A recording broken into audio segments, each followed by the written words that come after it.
Ryan!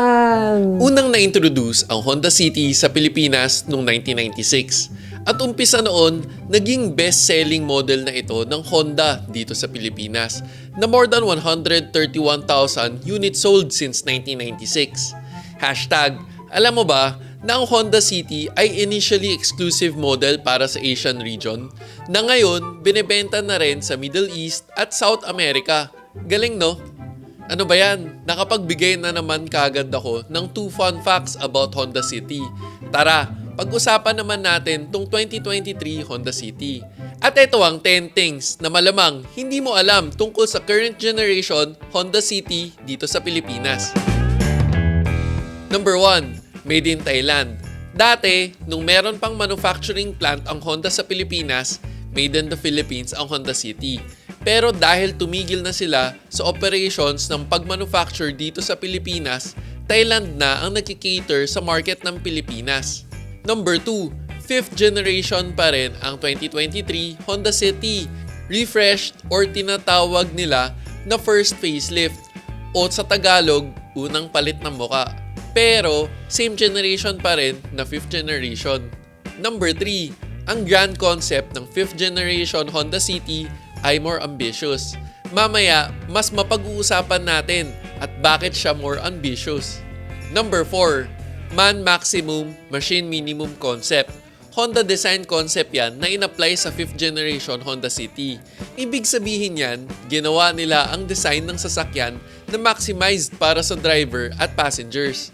Tapos, minimize ang space para sa mechanical components. Hashtag, alam mo ba na isa ito sa human-centric philosophy ng Honda? Parang sinabi na rin ng Honda na makakasigurado ang mga Honda owners na tuwing Honda ang sinasakyan mo, dinesign ito na ang isip ng Honda ay ang oras mo na nasa loob ka ng sasakyan gamit ito. Pagdating naman sa performance, Naghahanap ka ba ng magandang engine oil para sa kotse mo? Liqui-Moly mo na yan!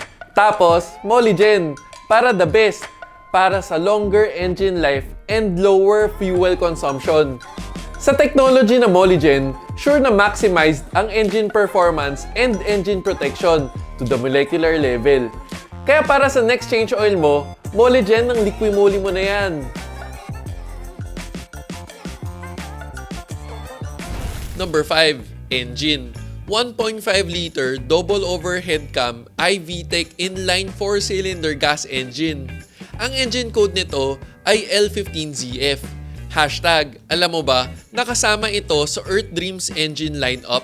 At kapag sinabi na Earth Dreams, modified ang components ng engine para tumaas ang fuel efficiency as much as 10%. Tapos, mated with number 6, CVT transmission. Walang manual transmission na in-offer para sa Honda City. Tapos, ang claims ng Honda, total of 121 horsepower para sa Honda City. Eto, fun fact, best in segment yan dito sa Pilipinas. Tsaka ang claim ng Honda, kaya nito ang 22.2 kilometers per liter. Ganon siya ka-fuel efficient. At hindi lang yun ang pare-pareha sa lahat ng models. 'Di ba? Ambitious nga ang design philosophy ng Honda City. Number 7, push start all variants. Pagpasok mo, pulsating ang ilaw ng push start. Isang pindot lang, start na.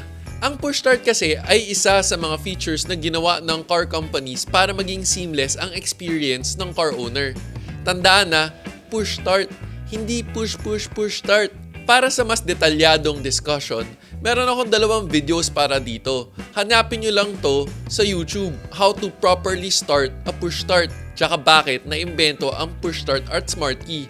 Kapag napanood mo yan, meron isang nagmamarunong na isang Pinoy mechanic turned vlogger na huli na hindi niya talaga alam ang mga pinagsasasabi niya. By the way, ito pala hindi nakasulat sa brochure. May engine remote start feature ang RS variant. Hashtag, alam mo ba, RS means road sailing, hindi racing sana. Ito, isa ring standard sa all variants. Hashtag, alam mo ba na may battery palang Hitachi na ang pangalan na ngayon ay Toflong Battery? Tapos, ang slogan ng Toflong ay the heart of the vehicle. Kaya dapat, literal na tough na at long-lasting ang battery nila. Mga Japanese talaga, masyadong literal. At ito rin ay ginagamit na OEM battery ng mga Japanese car brands. JDM, number 1. Number 8, 4.2 Digital Instrument Cluster. Normally, kapag low variant, analog. Pero dito, digital pa rin. Nakaka-high-end vibes while driving. 'Di ba? Staying true sa design philosophy na ambitious. Number 9, highlight natin ang safety features ng Honda City. Kadalasan, ang safety features ang hindi napapansin kasi hindi naman nakikita. Normally, kapag pababa ang variant, nababawasan ang safety features. Kapag nasilip mo ang brochure ng Honda City, parang ang pinaka naiba lang ay yung backup camera ng RS variant. Yan yung top of the line variant. Lahat parehas na. Tapos sa body structure, meron kang mapapansin na G-Con. Ito ang hindi nakasulat sa brochure. G-Con means G-Force Control. Ito yung internal safety standards ng Honda na kasama sa Honda Advanced Technology. G-Con Technology, ang nagagawa ng G-Con Technology ay mas nakokontrol ng body yung impact energy para ma-reduce ang injury sa mga nakasakay sa loob. Passive technology ng Honda. At number 10, merong hatchback version ang Honda City na ito na raw ang magiging kapalit ng Honda Jazz na ang tawag ay Honda City Hatchback. At syempre, may bonus round. Best in class ulit ang Honda City pagdating sa cargo space. 519 liters. Largest yan sa segment niya. Tumitingin ka ba ng Honda City o owner ka ba ng modelo na to? Mas na-appreciate mo ba ang Honda City sa Pilipinas dahil sa video na to? At kung nakadagdag to sa kaalaman mo, please subscribe para updated ka na rin sa iba pang informative relevant car videos. Sana nakatulong.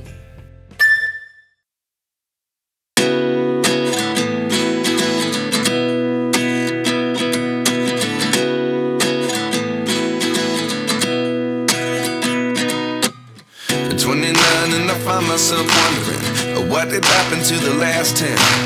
I ran away with my life, fast forward, never turn back again. It's kind of funny that the more we pass time, the more we need to set the rewind. And 19 was the year I had to leave you, but now I'm seeing all the signs. Is this really happening? I can't believe it's true. I'm just as surprised as you. Is this really happening? I can't be too sure, but one day I'll be yours again.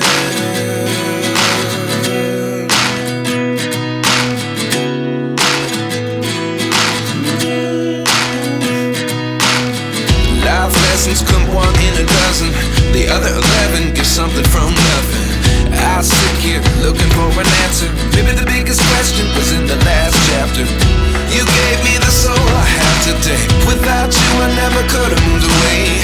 But now I see what you teach. I do believe I always should have stayed. Yeah. Is this really happening? I can't believe it's true.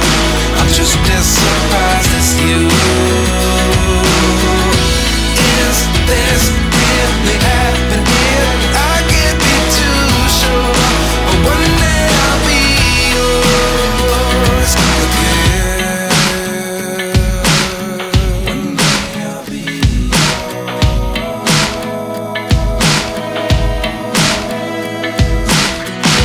One day I'll be yours. One day I'll be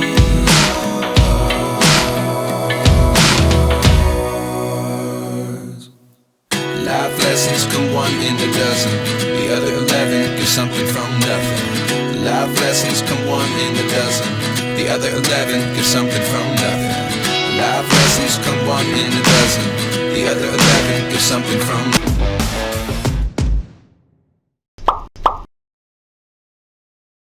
O teka, pag may nakalimutan man ako, comment down below. This is me, Real Ryan, bringing you real talk, real experiences, and real reviews. Don't forget to subscribe, like, and click the notification bell. Thank you for watching. Peace.